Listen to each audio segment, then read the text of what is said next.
چنانچہ یہودیت ایک مذہب تھا جسے میں اپنا کہہ سکتی تھی، لیکن یہ فقط رسوماتی، کھوکھلا اور روحانیت سے خالی تھا۔ اس میں روزمرہ کی عبادت تھی، نہ اجتماعی، اور اللہ کا ذکر تک نہ آتا تھا۔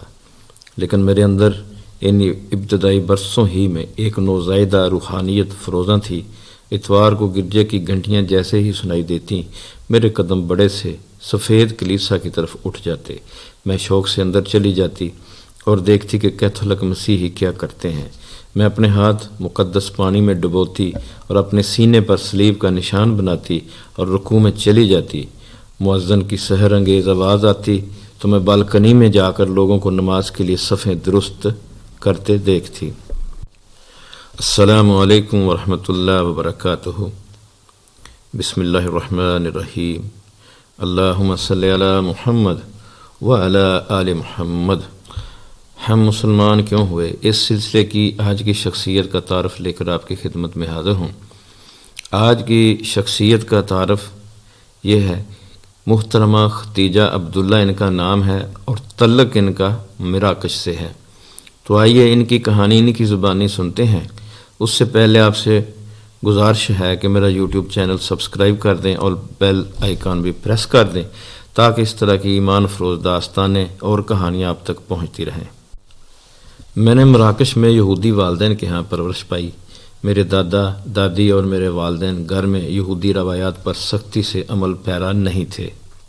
ہر ہفتے میں اپنے دادا دادی کے ہاں سبت منانے جاتی، لیکن وہاں سبت کے قوانین کی زیادہ پابندی نہ ہوتی۔ میرے والد اور چچا تو ظہرانے کے فوراً بعد ہی سگریٹ سلگا لیتے۔ سوما میں مقدس دنوں کے دوران میں اپنے والد اور دادا کے درمیان بیٹھنا پسند کرتی اور سفید اور نیلی دعائیہ چادروں میں لپٹے لوگوں کو غنائیہ دعا کے ساتھ ساتھ جھومتے دیکھتی۔ سب سے زیادہ مجھے شوفار مینڈے کا سینگ نامی گیت سننا پسند تھا۔ اس کی اور ہی دنیا کی آواز میرے رونگٹے کھڑے کر دیتی۔ تاہم گھر میں مذہب ایک بڑے کھانے کے خاندانی اجتماع سے زیادہ کچھ نہ تھا۔ مصر سے یہودیوں کی خلاصی ہونے کی خوشی میں برپا ہونے والی ضیافت پاس اوور کے موقع پر میرے دادا خروج کی کہانی پوری پڑھ کر سناتے، کس طرح آل فرعون قبطی بنی اسرائیل پر ظلم کے پہاڑ توڑتے تھے، کیسے حضرت موسیٰ علیہ السلام انہیں مصریوں کی غلامی سے چھڑا کر لائے تھے، اور کس طرح فرعون منقنا اور اس کا لشکر تعاقب کرتے ہوئے بحر کلزم میں غرق ہو گیا۔ لیکن اس وقت میں اتنی چھوٹی تھی کہ اس کہانی میں کوئی دلچسپی محسوس نہ ہوتی تھی۔ میں اس تقریب میں بس کھانا پسند کرتی تھی۔ بعد میں جب میرے دادا کا انتقال ہوا تو ان کا فریضہ بڑا بیٹا ہونے کی حیثیت میں والد نے سنبھال لیا، مگر وہ کبھی پوری کہانی نہیں پڑھتے تھے۔ ہم سب یوم کپور کفارے کا دن کو روزہ رکھتے اور سب سمجھتے تھے کہ روزہ رکھنے کا تصور گناہوں سے نجات کا ذریعہ ہے۔ میں ہمیشہ یہ کہہ کر مزاح پیدا کرتی کہ ایک دن تو میرے اپنے گناہوں کے کفارے کے لیے بھی کافی نہیں۔ چنانچہ یہودیت ایک مذہب تھا جسے میں اپنا کہہ سکتی تھی، لیکن یہ فقط رسوماتی، کھوکھلا اور روحانیت سے خالی تھا۔ اس میں روزمرہ کی عبادت تھی، نہ اجتماعی، اور اللہ کا ذکر تک نہ آتا تھا۔ لیکن میرے اندر ان ابتدائی برسوں ہی میں ایک نوزائیدہ روحانیت فروزاں تھی۔ اتوار کو گرجے کی گھنٹیاں جیسے ہی سنائی دیتی، میرے قدم بڑے سے سفید کلیسا کی طرف اٹھ جاتے۔ میں شوق سے اندر چلی جاتی اور دیکھتی کہ کیتھولک مسیحی کیا کرتے ہیں۔ میں اپنے ہاتھ مقدس پانی میں ڈبوتی اور اپنے سینے پر صلیب کا نشان بناتی اور رکوع میں چلی جاتی۔ مؤذن کی سحر انگیز آواز آتی تو میں بالکنی میں جا کر لوگوں کو نماز کے لیے صفیں درست کرتے دیکھتی۔ جب کبھی میں بعض عیسائی راہبات کو لمبے سیاہ چوگے پہنے دیکھتی تو میں بھی انہی کی طرح عبادت کرنے کی متمنی ہوتی۔ اس پس منظر میں آپ دیکھ سکتے ہیں کہ میں نے اللہ اور سچائی کی تلاش میں اپنی زندگی بسر کی ہے۔ میری حالت اس اجنبی کی سی تھی جو کسی انجانے شہر میں آپ پہنچا ہو اور ٹھکانے کی تلاش میں کبھی ایک چوک میں رکتا ہو اور کبھی دوسرے میں۔ میں بھی کبھی منزل کے قریب آ پہنچی تھی اور کبھی دور ہو جاتی تھی، مگر اس عزم سے سرشار تھی کہ آخرکار میں راستہ پا لوں گی۔ 1966 عیسوی میں ہمیں امریکہ جانے کا اتفاق ہوا۔ میری عمر 19 سال تھی۔ مجھے یہاں ایک بڑے ثقافتی صدمے سے دوچار ہونا پڑا۔ مجھے یاد ہے کہ جب میں امریکہ میں پہلی بار ایک معمر پھپھی پھوپھی کی تدفین پر سوما میں داخل ہوئی تو مجھے شرمساری نے آ لیا۔ میں دعا خاں ربی کے نامانوس لہجے پر اپنی ہنسی روک نہ سکی۔ عبرانی بولنے کا یہ انداز کس قدر محض خیز تھا، اور پھر میری تمام عمر امزاد لڑکیوں کے بالغ ہونے کی تقریبات بیت متسوہ منائی جانے لگی۔ مراکش میں یہ نام کبھی نہیں سنا تھا، لہذا مجھے اور میرے ابا کو اس کے تصور پر ہی ہنسی آئی۔ میں اپنی حد تک بیت متسوہ کی خواہاں نہ تھی، تاہم انہیں اس تقریب کی تیاری کے لیے عبرانی اور تورات کے سبق لیتے دیکھتی تو مجھے ان پر رشک آتا۔ 1968 کی تعطیلات گرما میں ایک ماہ کے لیے میں اسرائیل پہنچی تو مجھے وہاں کی ہر شے سے محبت ہو گئی۔ اسرائیل مراکشی کی طرح تھا، لہذا میں نے واپس آ کر وہاں رہنے کی خواہش ظاہر کی۔ والد نے کہا ہرگز نہیں، لیکن میں نے تہیہ کر لیا کہ خواہ کچھ بھی ہو میں پھر آؤں گی۔ چنانچہ 1972 عیسوی میں لوٹ کر اسرائیل آئی۔ میں یہاں عبرانی سیکھنے اور ایک کیبوٹس یہودی اجتماعی فارم پر کام کرنے لگی۔ میں نے اس امید پر ایک کیبوٹس کا انتخاب کیا کہ اپنے مذہب کی تعلیمات جان سکوں، لیکن 3 برس بعد عالم یاس میں اسے چھوڑنا پڑا۔ میں نے عبرانی سیکھی اور اوامر و نواہی، کھانے پینے کے ضابطوں اور مقدس دنوں کے بارے میں بہت کچھ جانا، لیکن یہودیت کے متعلق کچھ نہ سیکھ پائی۔ میں سمجھنا چاہتی تھی کہ آخر ہم یہودی احباء اللہ کے پیارے کس طرح ہیں، اور اس منتخب قوم سے دنیا میں نفرت کیوں کی جاتی رہی ہے، اور اسے بار بار ابتلا سے کیوں گزرنا پڑا ہے۔ کیبوٹس سے رخصت ہو کر میں فلسطین کے طول و عرض میں گھومی پھری، جزیرہ نما سینا کے جنوبی سرے تک گئی، اتور میں ٹھہری جو بھوتوں کا مسکن لگتا تھا، جسے اس کے باشندے چھوڑ کر چلے جا چکے تھے اسرائیلی قبضے کی وجہ سے، اور سینا کے مغربی ساحل پر شمال کی جانب ابور ویس تک پہنچی۔ یہ تمام سفر میں نے فوجی جیپوں، بسوں، ٹرکوں وغیرہ پر کیا۔ عرب لڑکے مجھے حیرت سے دیکھتے کہ یہ تنہا لڑکی اس ریگستان میں کیا کر رہی ہے۔ ایک مرحلے پر میں نے مراکش واپسی کا ارادہ کیا، مگر میرے والد نے رقم نہ بھیجی اور میں نہ جا سکی۔ میں اس کی خواہش کے برعکس اسرائیل آئی تھی، اس لیے وہ مزید میری کفالت کرنے کو تیار نہ تھا۔ اس نے جواب ارسال کیا، تیر کر گھر آ جاؤ۔ مجھے بڑا صدمہ ہوا، اور اس وقت میری آنکھیں کھل گئیں جب کچھ یسوع کے دیوانوں سے میرا واسطہ پڑا۔ وہ اپنے آپ کو یہود برائے یسوع کہہ رہے تھے۔ میں کچھ جاننے کے لیے ان کے ساتھ گئی۔ وہ عہد نامہ عتیق کی بعض آیات سے مجھ پر ثابت کرنا چاہتے تھے، حالانکہ مجھے قائل کرنے کی چنداں ضرورت نہ تھی کہ عیسیٰ علیہ السلام یسوع کی آمد اور جیسے ان کا استقبال اور ان سے برتاؤ ہوا، یہ سب حضرت موسیٰ علیہ السلام کی 5 کتب میں بیان ہوا ہے۔ آخر کار میں گھر لوٹ آئی اور اپنے والدین سے یہود برائے یسوع کا تذکرہ چھیڑا تو انہیں قدرتی طور پر اسے قبول کرنے میں دقت ہوئی۔ انہوں نے مجھ سے التجا کی کہ میں یہودیت کو ایک موقع اور دوں۔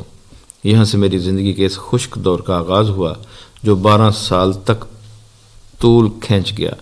مجھے اپنا ذہن صاف کرنے کے لیے مہلت درکار تھی۔ مجھے فخر ہے کہ اپنی بعض کم خوش نصیب سہیلیوں کے برعکس میں کوریائی سن مائنگ مون کے پیروکاروں اور ہرے کرشنا جیسے فرقوں کے پیچھے کبھی نہ گئی۔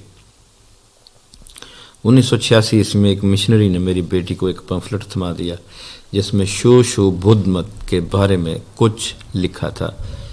میں بدھ مت کے متعلق بہت کم جانتی تھی، مگر اتنا ضرور پتا تھا کہ وہ لوگ بیرون ملک مبلغ نہیں بیچتے۔ میں ان کے دام میں نہ آئی، تاہم ایک بدھ مرکز ڈھونڈ لیا اور اس مذہب کا سراغ پانے میں کھو گئی۔ 5 سال تک میں بدھ مت پر عمل کرنے میں کوشاں رہی، اس میں غور و فکر کیا اور فرقہ مہایان کی پیروکار بنی، جس کے معنی ہیں عظیم گاڑی۔ اس دوران میں تبتی یا وجریان فرقے سے متعارف ہوئی، جس کا لغوی مفہوم ہے ہیرا گاڑی، جو تمام رکاوٹیں پار کرتی چلی جاتی ہے۔ یہودیت اور عیسائیت جیسے وحدانیت کے لمبردار مذاہب سے بیزار ہونے کے بعد خدائے مطلق کی تلاش میں بدھ مت کی طرف مائل ہوئی تو پتہ چلا کہ یہ تو مذہب سے زیادہ ایک فلسفہ حیات ہے۔ اس میں گناہ اور جرم کا کوئی تصور ہی نہیں ہے، ہر بات سبب اور نتیجہ ہے، عمل اور رد عمل ہے۔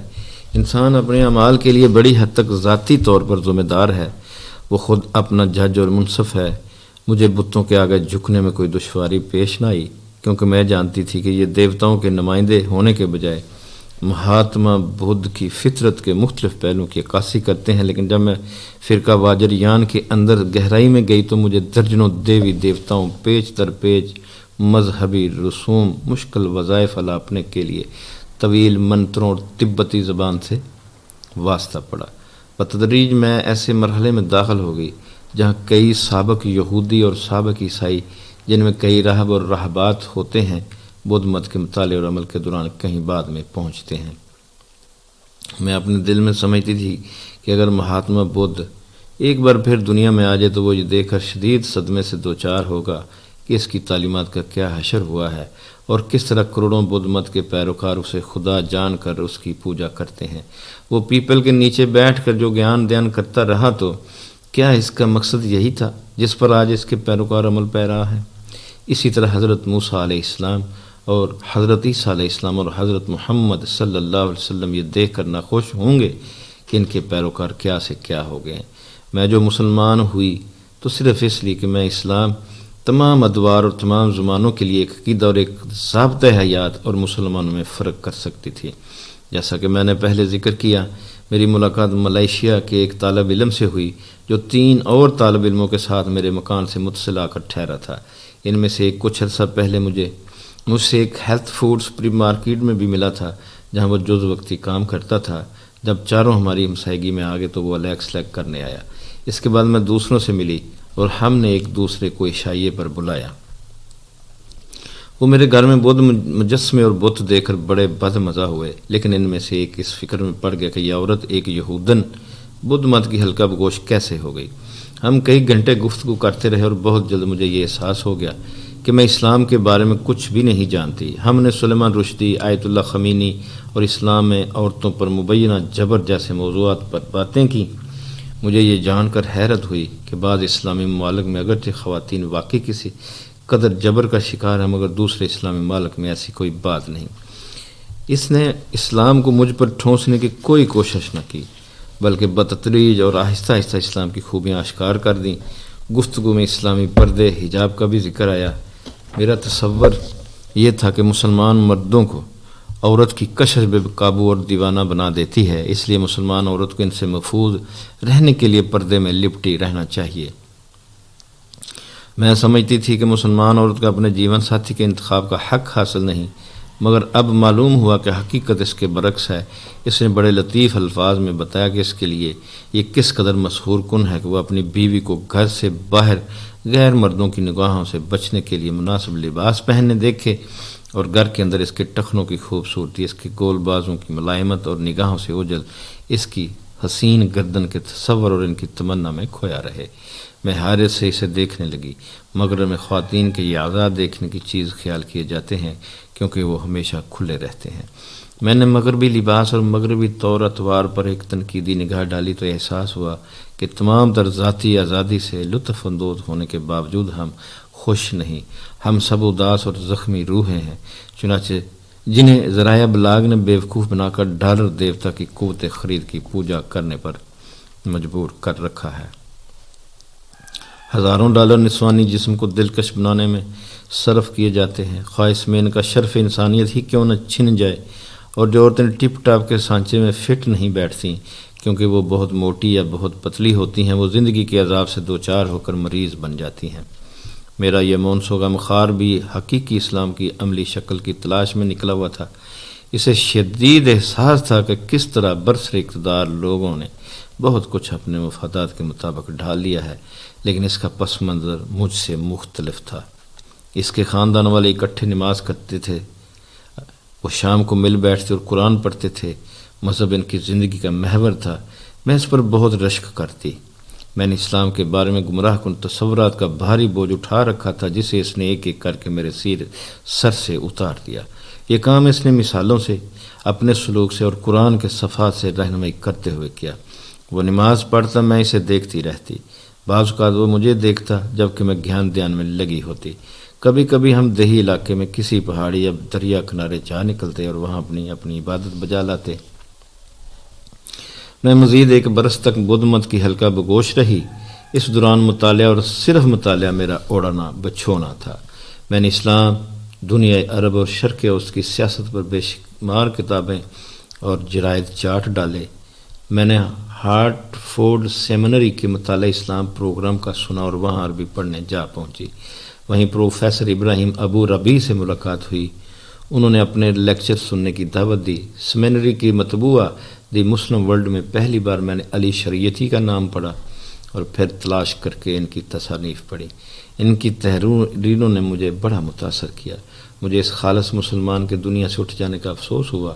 اب میں نے اپنے دوستوں کے ساتھ رمضان کے روزے رکھنے شروع کیے۔ انہیں اس پر حیرت بھی ہوئی اور خوشی بھی، تاہم کسی نے مجھ سے کبھی نہ پوچھا کہ میں کب اسلام قبول کر رہی ہوں۔ وہ مجھے اپنی برادری کا رکن جان کر یہ احساس دلاتے کہ انہیں مجھ سے انس اور ہمدردی ہے، خواہ میں یہودی ہوں یا عیسائی۔ آخر کار فیصلہ کن موڑ آ گیا جب مجھے ایک ملائشی بھائی نے ایک کتاب پڑھنے کو دی۔ اس نے گریجویشن کی تھی اور اب گھر لوٹ رہا تھا۔ یہ کتاب تھی مورس بوکائے کی the Bible, the Quran and science. یہ میرے لیے ہلکا بگوش اسلام ہونے کا فیصلہ کرنے میں آخری محرک ثابت ہوئی۔ اس کتاب نے تمام باقی سوالوں کا جواب دیا جو اسلامی عقیدے اور سائنس، ٹیکنالوجی اور ماحول کے حوالے سے اسلام کے متعلق میرے ذہن میں اٹھ رہے تھے۔ ایک مسلمان بھائی نے مجھے قرآن کا تحفہ دیا تھا۔ اب مورس بوکائے کی کتاب سے میرے اندر قرآن پڑھنے کا شوق و ذوق امڈ آیا، تو میں التزام سے اس مقدس کتاب کی تلاوت کرنے اور اسے سمجھنے کی کوشش کرنے لگی۔ اور ایک بار جب میں نے اسلام قبول کرنے کا ارادہ ظاہر کیا تو ہر طرف سے مجھے مدد ملنے لگی۔ عرصہ پہلے میں نے اپنے دوست سے کہا تھا کہ وہ مجھے نماز پڑھنا سکھا دے، لیکن اس نے حامی نہ بھری تھی۔ وہ مجھ سے بہتر جانتا تھا کہ ابھی میں اس کے لیے تیار نہ تھی۔ اپنی حد تک میں کچھ عرصہ سے مسلمان ہو چکی تھی، تاہم دنیا کے سامنے میں نے 9 فروری 1992 عیسوی کو اسلام قبول کیا۔ اس نعمت سے بہرہور ہونے پر میں اللہ تعالیٰ کے حضور سجدہ شکر بجا لاتی ہوں۔ الحمدللہ تعالی۔ آج کی شخصیت کا تعارف ختم ہوا۔ انشاءاللہ پھر کسی دوسری شخصیت کا تعارف لے کر آپ کی خدمت میں حاضر ہوں گا۔ تب تک کے لیے اجازت۔ اللہ حافظ۔ اللہ آپ کا حامی ناصر ہو۔